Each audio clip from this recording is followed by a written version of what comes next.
tercer viernes de cada mes y el último miércoles son charlas de oncología. Las de los últimos miércoles corresponden a charlas de abordaje. El día de hoy vamos a hablar sobre abordaje transcavernoso, pero realmente esta charla, luego de revisar el tema de abordaje transcavernoso, me di cuenta que la anatomía del seno cavernoso es bastante compleja, por lo que hablar únicamente del abordaje sin hablar de la anatomía es casi imposible, y la anatomía por sí sola es prácticamente una charla. Entonces, por eso decidí partir esta charla en dos. Esta es la primera parte de la charla, pues, del abordaje como tal. Vamos a hablar un poco sobre la anatomía y los detalles, pues, como relevantes a tener en cuenta. Entonces, para iniciar hablando sobre el seno cavernoso, esto es un compartimiento venoso, más que hablarse como tal de seno dural. Digamos, ha habido siempre una disputa en la literatura. Se dice que es un compartimiento por el hecho de que a través del seno cavernoso transcurren vasos, nervios, hay estructuras ligamentosas, grasa, y no es únicamente, pues, un espacio dividido, pues, por las meninges, lleno de sangre. Entonces, esto ha sido, pues, como controversial. Sin embargo, persiste el término seno cavernoso. Además, este va a tener una serie de conexiones, digamos, con otros senos y con otras estructuras venosas, tanto de la cara como la base del cráneo, así como el cerebro, como vamos a ver más adelante. Hay que recordar que esta está dispuesta en par. Existe un seno cavernoso derecho, uno izquierdo. Estos se van a conectar entre sí a través del seno intercavernoso. Recordemos que hay tres, y estos a su vez a veces van a formar un plejo o un seno llamado el seno circular. Además, el seno cavernoso va a tener una ubicación central en la base del cráneo. Acá recordemos entonces su asociación o su relación principalmente con el hueso esfenoides. Se va a ubicar en la fosa media. Recordemos que todo lo que esté por debajo del limbo esfenoidal va a ser la fosa media. Este va a tener una disposición anteromedial a ella. Va a tener una serie de relaciones óseas y unos límites. Pongo acá el puntero. Y una serie de límites en las estructuras óseas. Tenemos entonces por debajo lo que es el seno esfenoidal, y sería el piso como tal, la hipófisis con toda la glándula, ¿cierto? Y la silla. Hacia lateral tenemos entonces lo que serían los lóbulos temporales y la fosa temporal.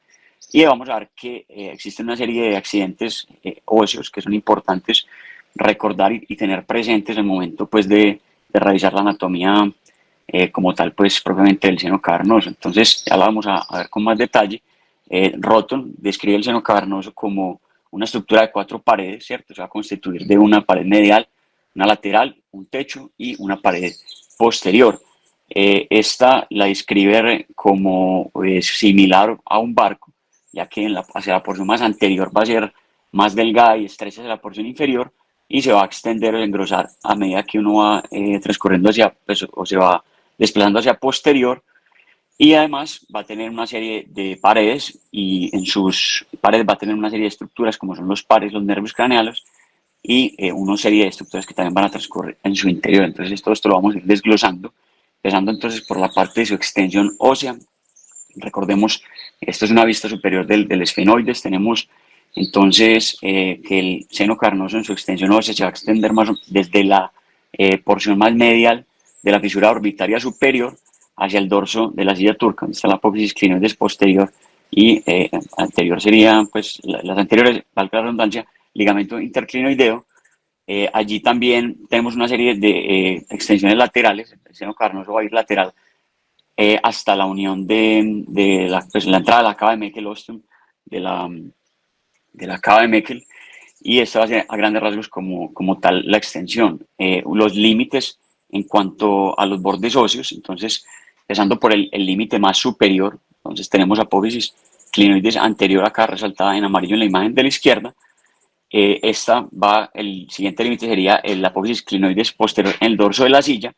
Si trazamos una línea entre las dos, tenemos el ligamento interclinoideo, y este va a corresponder al límite más superior, entonces, como tal, del seno cavernoso. El límite inferior lo daría entonces una línea que se traza entre la porción medial, más medial de la fisura orbitaria superior, hasta una línea que se traza al surco o a la fisura petroclival. Esta línea que se traza de la fisura orbitaria superior a la fisura petroclival, pues hay que recalcar que debe pasar siempre lateral al surco que hace la carótida, y siempre debe quedar medial al foramen redondo. Entonces, esto es importante tenerlo presente, ya que estas estructuras, estos forámenes de la base del cráneo están laterales a la base, al seno cavernoso y no constituyen pues como tal parte de él. Sin embargo, por ellos van a discurrir algunas ramas de los nervios que transcurren a través del seno y van a salir por ahí para continuar su paso fuera de la base del cráneo. Hablar de estructuras del esfenoides, hay que también tener en cuenta algo de, digamos, anatomía ósea importante, también, no solo desde el punto de vista anatómico, sino cuando ya nos adentremos más adelante en la parte del abordaje, es importante tener presente estas estructuras. En la mayoría de los casos, por ejemplo, un abordaje transcavernoso requiere casi que obligatoriamente una clinoidectomía anterior, por lo que es importante recordar qué constituye entonces la clinoides. Entonces, la clinoides anterior va a ser una proyección del esfenoides. Esta va a constituirse de tres raíces, una raíz anterior que se continúa hacia el lateral, entonces va a continuarse como ala menor del esfenoides.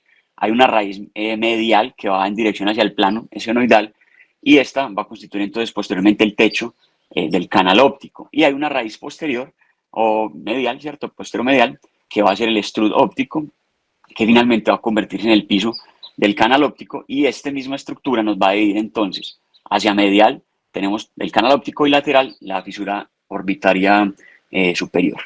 Acá vemos entonces la relación que tiene esta estructura con los forámenes de la base del cráneo que había mencionado previamente. Entonces tenemos acá en la imagen una vista superior, una vista lateral.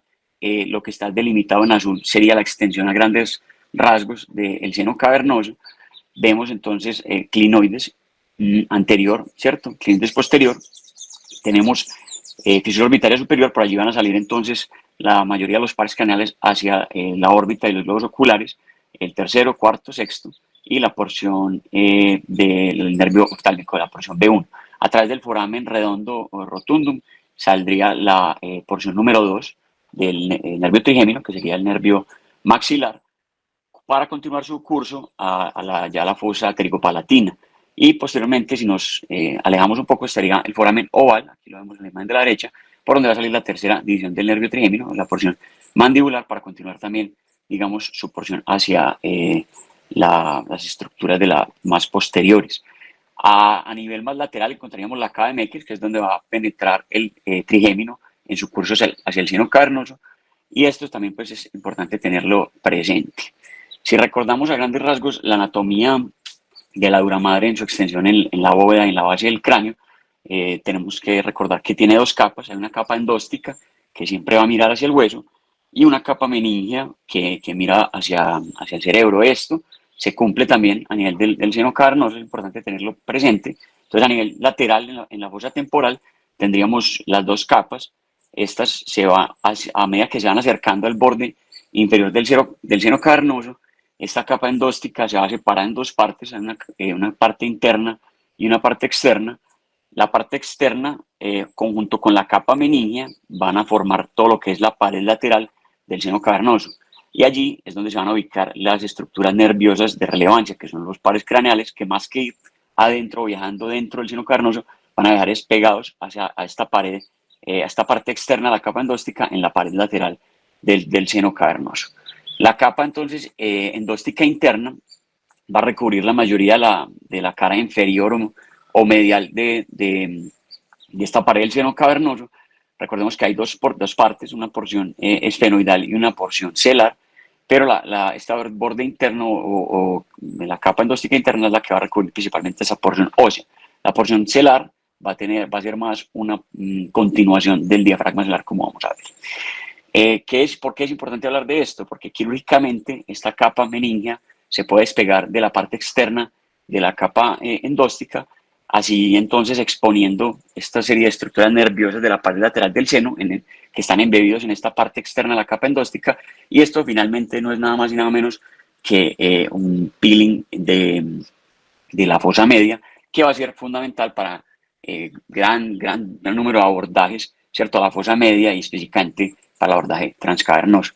Acá vemos un poco más un diagrama de cómo sería esta pared medial. Entonces recordemos, tenemos la capa endóstica interna, que va a estar principalmente en relación con el esfenoides en su pared medial, y a nivel de la parte de la división del seno cavernoso, de su porción celar, que está en relación con la glándula adenohipofisaria, tenemos entonces principalmente lo que la capa que lo va a recubrir va a ser una capa meningea, y esto pues es importante pues tenerlo presente. Ya hablando un poco sobre las extensiones de esta caja en términos como de sus paredes, entonces tenemos que la pared medial va a tener una serie también de extensiones, parte, como ya mencionado previamente, de la fisura orbitaria superior, aquí está resaltada en verde, hacia el dorso de la silla, en su aspecto pues más medial, y ya va a tener una serie de límites, digamos, anterior inferior y superior. El más inferior entonces sería el surco de la carotidio, que lo vemos acá en amarillo, y si trazamos una línea entre el ligamento, pues la conexión entre ambas clinoides anterior y posterior, que sería el ligamento interclinoideo, tendríamos entonces los límites de la pared medial del seno cavernoso.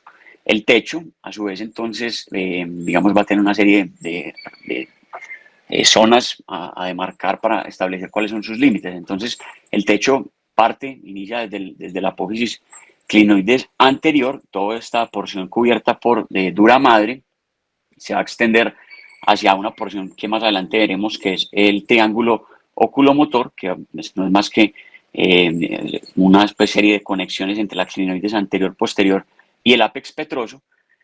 A su vez, como ya había mencionado, la clinoides anterior, tenemos clinoides posterior al triángulo, y el ápex petroso sería principalmente entonces lo que nos constituirá el techo del seno cavernoso. En la porción del techo tenemos dos estructuras muy importantes que ingresan al seno cavernoso. La primera de ellas es el nervio oculomotor, el tercer par. Este va a tener una disposición más anteromedial en relación, por ejemplo, con el cuarto par, que va a tener un curso un poco más posterolateral. Todos estos triángulos y esta serie de relaciones anatómicas va a ser importante para, digamos, determinar cuál va a ser el mejor abordaje al momento de poder ingresar al seno. Cuanto ya a los límites de la pared posterior, entonces estas se van a extender desde el dorso de la silla, digamos, de forma medial, hasta el ostium de la cava de Meckel, que es su límite pues como más lateral en la porción posterior, y adicionalmente va a tener un límite superior que va a ser entonces el ligamento petroclinoideo posterior, que va a ir desde la apófisis clinoides posterior al ápex petroso. Y allí finalmente, si vemos acá lo que sería más o menos el ápex petroso, ¿cierto? El margen de la fisura, donde estaría cerca la fisura petroclival, sería finalmente el margen más lateral de esta pared posterior. ¿Qué estructuras importantes anatómicas ingresan por acá? Principalmente el sexto par craneal, el nervio abducens, y ya vamos a ver que el trigémino propiamente va a ingresar un poco más lateral, como tal, dentro de la cava de Meckel, no tanto al seno cavernoso propiamente.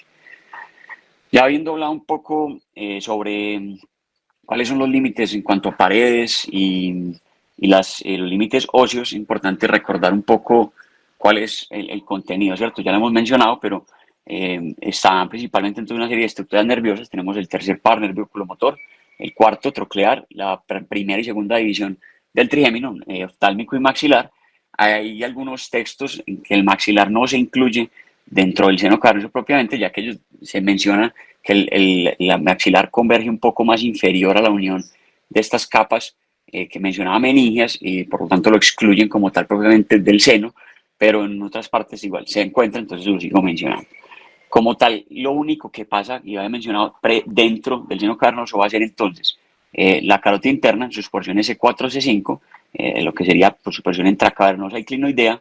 Esta va a estar acompañada de un plejo simpático y a su vez del sexto par o nervio abducens, que son realmente las estructuras que sí discurren propiamente al interior del seno cavernoso. Cada uno de ellos va a tener una serie de cursos en su paso intracraneal. El oculomotor entonces se va a salir junto con el troclear y la porción oftálmica del trigémino a través de la fisura orbitaria superior para ir, digamos, a cumplir su curso a las diferentes estructuras faciales, ¿cierto? Como son los globos oculares, los diferentes músculos extrínsecos del ojo. El nervio maxilar va a seguir su curso a través del foramen redondo, como habíamos mencionado, abducens sale junto con los tres previos que ha mencionado a través de la fisura orbitaria superior, y la carótida va a seguir un curso que ya más adelante ya la vamos a mirar. Acá vemos entonces un diagrama ilustrado. Básicamente es similar a lo que hemos mencionado. En la pared lateral del seno cavernoso están ubicados, embebidos en estas capas, los pares desde el tercero hasta la segunda porción del trigémino. Adentro como tal propiamente irá únicamente carótida con su plejo y los diferentes estructuras y canales vasculares, así como ligamentos, como veremos más adelante. Este sería el curso más o menos que sigue la carótida dentro del seno cavernoso. Entonces tenemos una porción, la porción petrosa, ¿cierto? Desde la carótida, luego de pasar por el foramen lacero, va a transcurrir, va a tener una relación con el ligamento petrolingual. Esta porción es clave, ya que aquí va a ser el sitio que marca la entrada al seno cavernoso. Allí la carótida va a dar una serie de giros que son muy relevantes. El primero de ellos, la primera porción va a ser la porción posterior vertical, seguida de la rodilla posterior. Allí seguiría la porción horizontal, propiamente estamos aquí hablando del segmento C4 de la carótida. Luego seguiría la porción de la rodilla anterior y finalmente una porción vertical anterior, alcanzando lo que sería el collar de la carótida, que allí se convertiría entonces en su porción clinoidea o C5, y es donde va a estar acompañada de los diferentes o los dos tipos de anillos, el anillo dural proximal y el anillo dural distal. A este nivel, la carótida da dos ramas muy importantes. La primera de ellas es el tronco meningo hipofisario. Este va a tener una serie también de subdivisiones, más o menos se dice que son aproximadamente 3 ramas. La mayoría, pues, digamos, su gran aporte vascular va a estar dado a dura madre, parte de la glándula hipófisis, y pues aquí está también característicamente la arteria tentorial o vernascónica zanari, que es pues de importancia en los meningiomas, y pueden haber otras arterias como también la hipofisaria inferior, las arterias capsulares de McConnell y el tronco inferolateral, que va a tener también suministro principalmente a la glándula hipófisis y la dura madre pues circundante, a su vez como a los diferentes nervios craneales a este nivel. A su vez, además de esta estructura vascular arterial, el seno cavernoso tiene una serie de conexiones venosas, ¿cierto? Recibe conexiones del cerebro, ¿cierto? Específicamente por las venas silvianas, el cerebelo a través de los plejos basilar, los diferentes senos petrosos, la cara del ojo y la órbita a través de las venas oftálmicas y el plejo pterigoideo, así como mastoides y oído medio. Como había mencionado al inicio, ambos senos cavernosos están comunicados o interconectados por una serie de senos, que son los senos intercavernosos. Hay uno anterior, uno posterior e inferior, que van a encontrarse en la porción anterosuperior, posterosuperior e inferior de la glándula hipófisis, y digamos que están presentes en diferentes grados, y es muy frecuente que hagan círculos o hagan un círculo alrededor como del diafragma, representando entonces lo que sería el seno pues como tal circular. Los espacios venosos dentro del seno del seno cavernoso, perdón, se podrían subdividir en 4 espacios. Digamos que la relación uno los subdivide principalmente basándose en cuál es la relación de estas estructuras vasculares en relación a la carótida. Entonces hay una porción antero-inferior, una postero-superior, una medial y una lateral. Acá lo importante de tener presente es que estos, digamos, los sitios más seguros para uno ingresar al seno cavernoso en relación a los espacios venosos sería por el espacio medial y por el espacio postero superior. Acá vemos entonces una disección anatómica, preparado pues anatómico del seno cavernoso en su vista superior en la imagen de arriba y en su vista lateral en la imagen de abajo. Vemos entonces cómo está dispuesta las conexiones entre ambos senos cavernosos hacia el seno intercavernoso, lo que sería el seno propiamente, discurriendo hacia más lateral, estaría lo que sería el plejo basilar, que va a ir hasta mozarse con el seno petroso superior e inferior, para luego discurrir entonces al resto del drenaje venoso ya como tal, por más profundo. Ya una vez hablado un poco sobre la anatomía general del seno cavernoso, es importante hablar un poco sobre los triángulos. Son múltiples triángulos que se escriben en la literatura. Cabe mencionar que en diferentes textos que uno le puede cambiar el nombre del triángulo de texto a texto. Sin embargo, en general hay como pues unas cosas ya establecidas. Hay triángulos propiamente del seno cavernoso, laterales al seno en la fosa media y unos paraclivales, como vamos a ver más adelante. Entonces, empezamos con los triángulos del seno cavernoso, porque es, digamos, importante tratar de mencionar un poco esto, es porque ayuda a veces a entender esta anatomía compleja. El seno cavernoso digamos, se ha hecho la relación, se ha mencionado que es similar a una caja de joyeros pues, anatómica, es siempre complicada. Entonces hablarlo en términos de triángulos puede facilitar la comprensión, y además que estos triángulos se van a utilizar en algunos abordajes para acceder al interior del seno. Entonces, en la parte del seno tenemos 4 triángulos, 2 en el techo, 2 en la pared lateral. Los primeros 2 entonces van a ser del techo. El primero es el triángulo clinoideo o triángulo de Dehler. Esta va a ser la porción más anterior del techo del seno cavernoso, como hemos mencionado previamente, que lo forma el segundo nervio craneal, o sea, el nervio óptico, con la porción del tercer par y la porción más inferior de la apófisis clinoides anterior. Cabe aclarar que para exponer realmente este triángulo se requiere una clinoidectomía, y una vez hecha la clinoidectomía se va a exponer entonces una membrana de dura madre, que va a ser la membrana carótido-oculomotora. Luego va a hacer la clinoidectomía, y esta va a ser importante ya que va a formar el anillo distal dural y va a estar posterior al estrudo óptico, lo cual pues va a tener una relación muy importante con el segmento C5 o clinoideo de la carótida, intracavernosa. El siguiente triángulo es el triángulo oculomotor o triángulo de Jacoba. Este triángulo ya va a ser la porción más posterior del techo del seno cavernoso. Va a discurrir entonces entre las apófisis clinoides anterior y posterior y el apex petroso. Entre estas 3 estructuras se forman una serie de ligamentos, entre clinoides y clinoides, ligamento interclinoideo. Entre clinoides posterior y apex petroso va a estar el ligamento petroclinoideo posterior, y entre la clinoides anterior y el apex petroso vamos a tener el ligamento petroclinoideo anterior. Este triángulo oculomotor es muy relevante, ya que aquí van a ingresar 2 nervios craneales, lo que es el oculomotor y el cuarto. El oculomotor, como ha mencionado, va a tener un curso más anteromedial y el troclear un curso más posterolateral. Ya los siguientes son triángulos laterales del seno cavernoso. El primero de ellos es el supratroclear, es un triángulo un poco más limitado, va a estar entre el borde más inferolateral del tercer par, el borde superomedial del cuarto, y una línea que conecta ambos puntos de entrada de los nervios a nivel del seno cavernoso, que luego se van a intersectar más o menos en el margen lateral del estrudo óptico.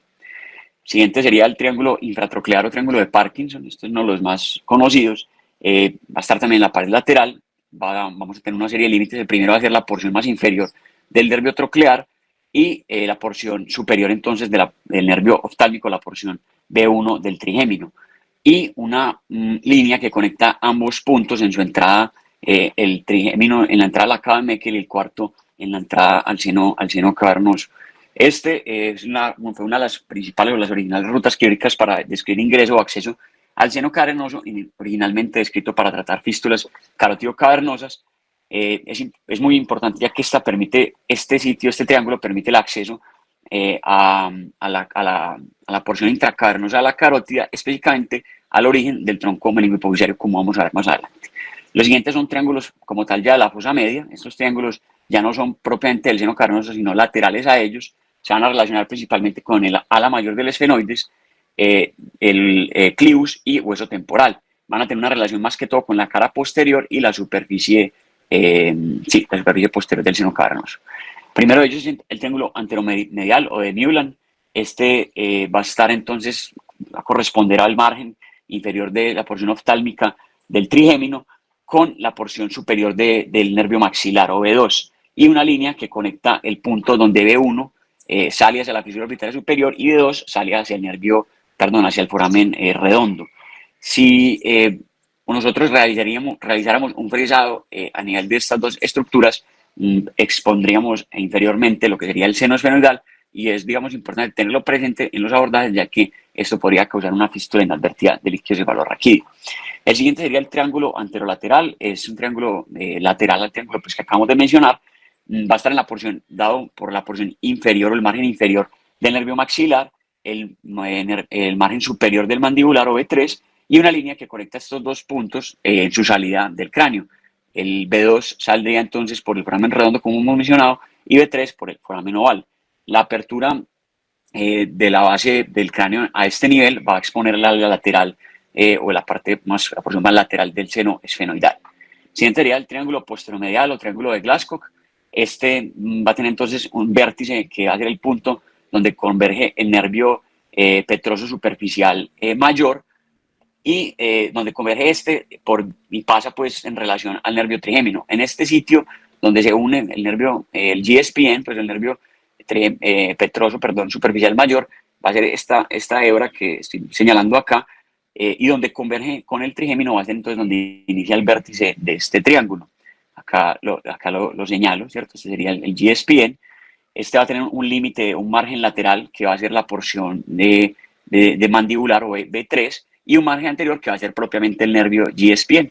Y entonces así obtenemos más o menos esta área de triángulo que en su interior va a contener lo que sería el foramen espinoso, que es por donde va a ingresar la arteria meningea media, y en la profundidad de este encontraríamos la fosa infratemporal. El siguiente triángulo sería el triángulo posterolateral o triángulo de Kawasi.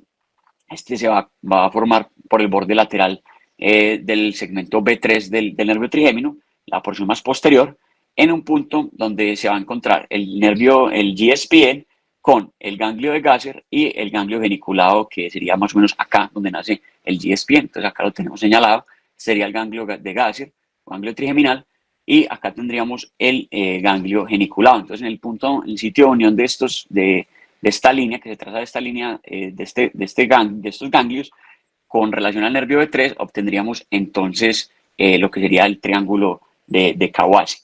Este va a incluir lo que sería la región ya más posterior de la fosa media, y digamos que su fresado o su eliminación quirúrgica del piso a este nivel es lo que conocemos como la petrosectomía anterior.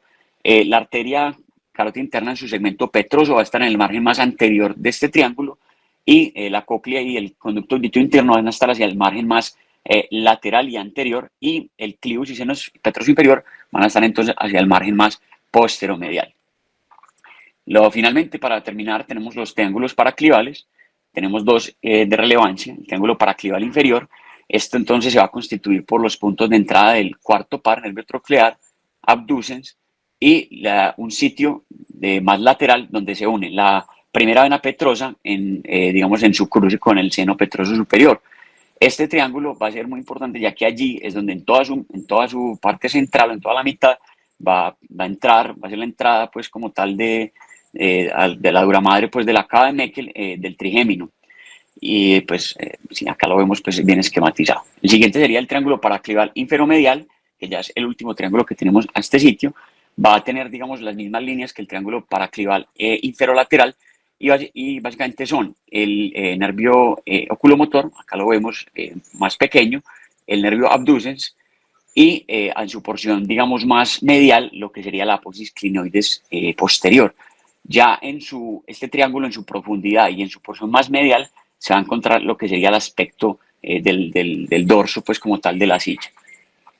Bueno, aquí ya para finalizar traigo una disección, digamos, más anatómica como tal del seno cavernoso, una vista pues como en preparados anatómicos, que es ya básicamente algo más similar como lo que sería una vista de un preparado quirúrgico. Entonces acá empieza la primera imagen, lo que sería, digamos, la exposición de la pared pues como lateral del seno cavernoso, cubierta por la dura madre propia, lo que habíamos pues mencionado al inicio de la charla.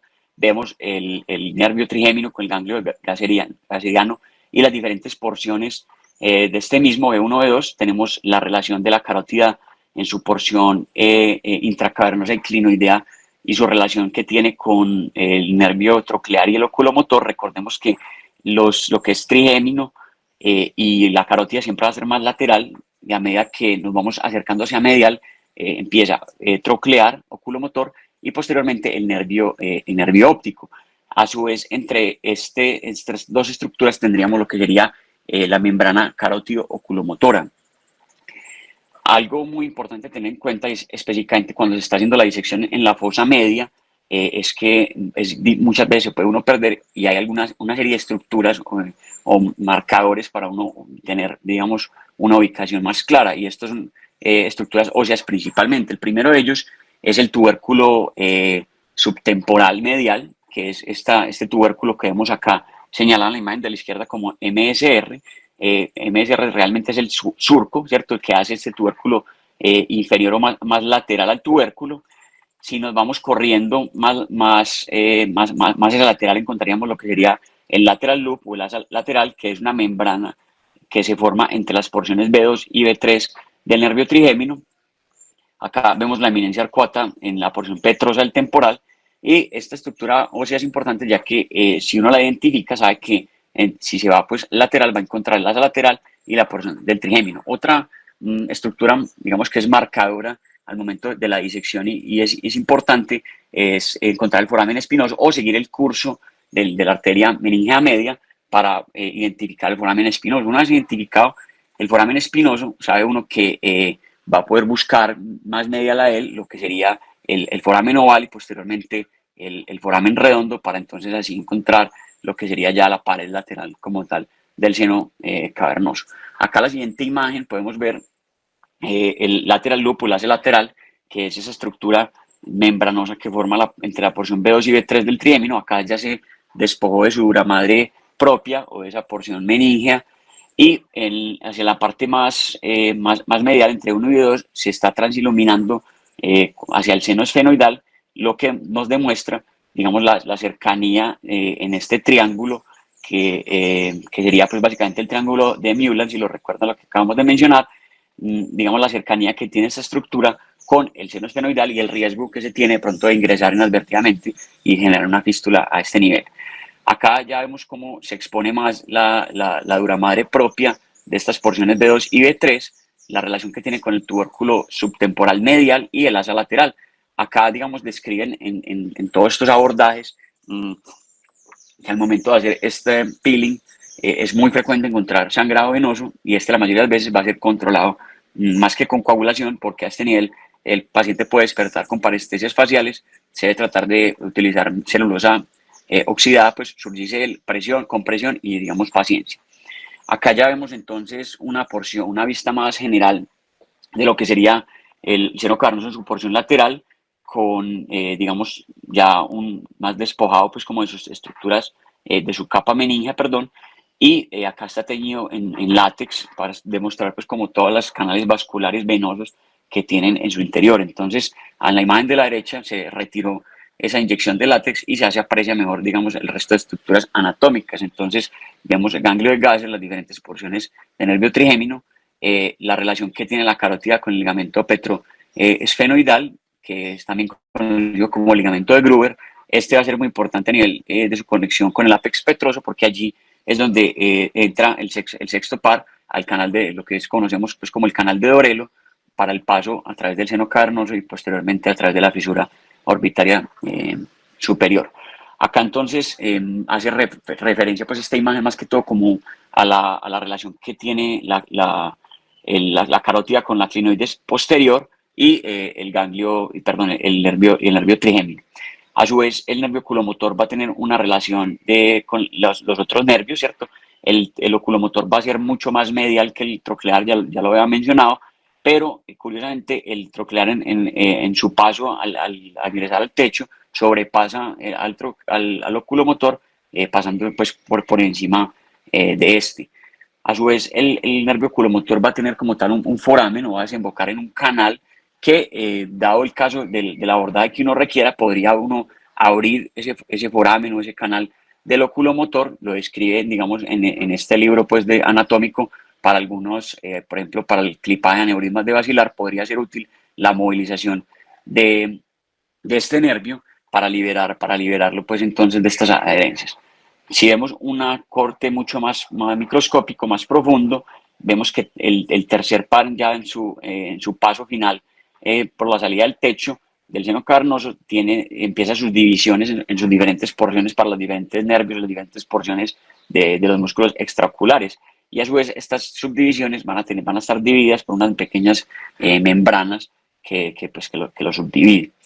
Acá vemos entonces la relación que tiene estas estructuras nerviosas y vasculares, la vena orbitaria, la vena orbitaria superior, en su salida hacia la fisura orbitaria superior. Aquí vemos entonces cómo todo la cara lateral del seno cavernoso está cubierta de unas estructuras o canales vasculares venosos que, digamos, en el momento de hacer el peeling o digamos, el abordaje, pueden sangrar, como ya mencionado previamente. Esto es un poco más de la misma disección. Acá a medida que se va despojando más de esta dura madre y se van esqueletizando los nervios propiamente, cada uno de los nervios.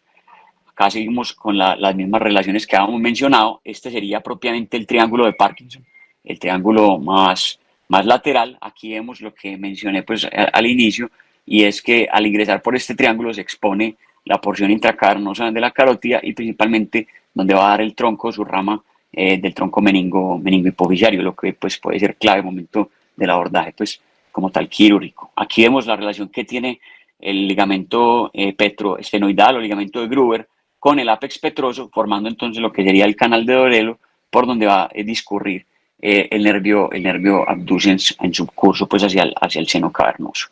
Acá vemos la relación que tiene también la carótida en su ya porción horizontal, pasando hacia la porción vertical anterior, y ya más adelante encontraríamos lo que son anillos durales para lo que conformarían como tal el collar carotidio.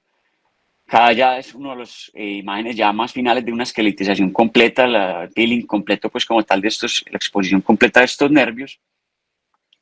Acá se retiró en la imagen de la derecha como tal el nervio trigémino y se expone entonces lo que sería la carótida pues en sus divisiones. Acá sale como C2, pero es porque ellos en este libro utilizan la clasificación o la nomenclatura de Fisher, que es la previa, donde básicamente C6 correspondería a lo que es la carótida petrosa. Aquí se retiró también un acercamiento pues, de la imagen previa. Vemos el canal de Dorelo acá que estoy señalando con el puntero, y acá ya se pinta la carótida en sus diferentes porciones. Muy importante recordar la relación que tiene con el nervio abducens.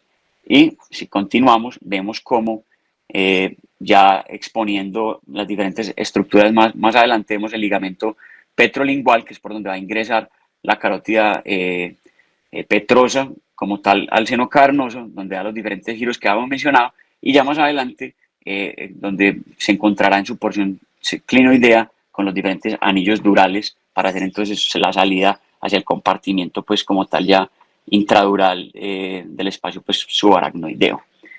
Finalmente, esto acá ya es un fresado del ápex petroso y se despoja del borde libre del tentorio, donde podemos observar algunas estructuras infratentoriales, la basilar, la cerelosa superior y la cerebral posterior, así como la emergencia del tercer par de la fosa interpeduncular en su curso hacia el seno cavernoso.